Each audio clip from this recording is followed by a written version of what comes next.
আসসালামু আলাইকুম। আমি সুমাইয়া আরবি স্বর্ণা। লিভিং উইথ ওয়েলনেসে আছি সাইকোলজিস্ট হিসেবে। অফিসে স্ট্রেসের কারণে বাসায়ও কি আপনার মেজাজ খিটখিটে থাকে? কিভাবে সামলাবেন নিজেকে? চলুন আমরা এই বিষয়ে আজকে একটু কথা বলি। সারাদিন অফিস করার পর কখন বাসায় ফিরবেন সেটার জন্য আপনার পরিবারের সবাই আপনার জন্য অপেক্ষা করে। অপেক্ষা করে আপনার সাথে একান্ত কিছু সময় কাটানোর জন্য। কিন্তু বাসায় ঢোকার পরে আপনার সেই পরিস্থিতিটা আর তেমন থাকে না। ছোটখাটো কারণেই আপনার মেজাজ তখন গরম হয়ে যায়। ছোটখাটো কারণেই আপনি পরিবারের সবার সাথে তুমুল ঝগড়া লাগিয়ে দেন। এমনকি বকাবকি করেন। কিছুটা সময় পর দেখা যায় যে আপনি বুঝতে পারেন যে আমি এরকমটা না করলেও পারতাম। কিন্তু কিছু করার নেই। কারণ আপনি নিজেই বড্ড অসহায়। কারণ সারাদিন অফিসের ক্লান্তির পর নিজের মেজাজটাকে ঠান্ডা রাখা খুবই কঠিন বিষয়। কারণ আপনি সারাদিন ক্লান্তির পর আপনি আর এই ঝুট ঝামেলা আপনি একেবারেই আপনার উপরে নিতে পারেন না। এতে করে কিন্তু মাঝে মাঝে ব্যক্তিগত সম্পর্কগুলো আমাদের খারাপ হয়ে যায়।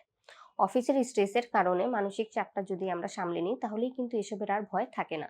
কিভাবে সামলাবেন এই স্ট্রেস? আসুন আমরা জেনে নিই কিছু ভালো অভ্যাসের কথা। প্রথমেই আমরা অফিসের কাজটা অফিসেই সেরে আসবো। যখন থেকে ব্যক্তিগত জীবন শুরু তখন অফিসের কাজ এবং অফিসের কথা সবকিছু আমরা আলাদা করে রেখে দিব। দ্বিতীয়ত, নিজে কিছুক্ষণ একা সময় থাকবো। অফিস থেকে বাড়িতে ফেরার পরে তখন আমরা নিজেকে একান্ত কিছু সময় দিব। সেটা ফোন বা টেলিভিশন দেখে নয়। নিজেকে একান্ত কিছু সময় দেওয়ার চেষ্টা করব।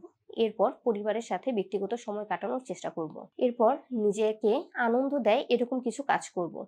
সেটা হতে পারে গাছ পরিচর্যা, হতে পারে কবিতার বই পড়া, হতে পারে খোলা আকাশের নিচে একটু হেঁটে আসা। যেটা আপনাকে স্বাচ্ছন্দ্য বোধ দেয় আপনি সেটাই করতে পারেন। এরপর আপনি করতে পারেন ইয়োগা, যেটি আপনাকে টেনশন রিডিউস করতে সাহায্য করে। তারপর আপনি হেলদি লাইফস্টাইল ফলো করতে পারেন। হেলদি লাইফস্টাইল ফলো করলে আপনি সেখানে ফিজিক্যাল এক্সারসাইজ করতে পারেন, হেলদি একটা ডায়েট মেনটেন করতে পারেন। এতে আপনার স্ট্রেস কম থাকবে। এরপর আপনি প্রফেশনাল হেল্প নিতে পারেন। যখন আপনি দেখবেন আপনার স্ট্রেসটা সিভিয়ার লেভেলে হয়ে গেছে, আপনি এটাকে আর নিজের মধ্যে রাখতে পারছেন না, তখন আপনি একজন প্রফেশনাল কাউন্সিলরের কাছে কাউন্সিলিং নিতে পারেন, যেটা আপনাকে সাধারণ জীবনযাপন করতে সাহায্য করবে। এরপর আপনি সাপোর্ট নিতে পারেন। আপনার ট্রাস্টেড কোনো কলিগের সাথে কথা বলতে পারেন। আপনার কোনো ফ্রেন্ডস বা ফ্যামিলির সাথে অফিসের স্ট্রেসের ব্যাপারে কথা বলতে পারেন। খোলাখুলিভাবে কথা বললে আপনার স্ট্রেসটা কমে যাবে। এমনকি তারা আপনাকে সাপোর্ট করতে সাহায্য করবে। ধন্যবাদ। ভালো থাকবেন, সুস্থ থাকবেন।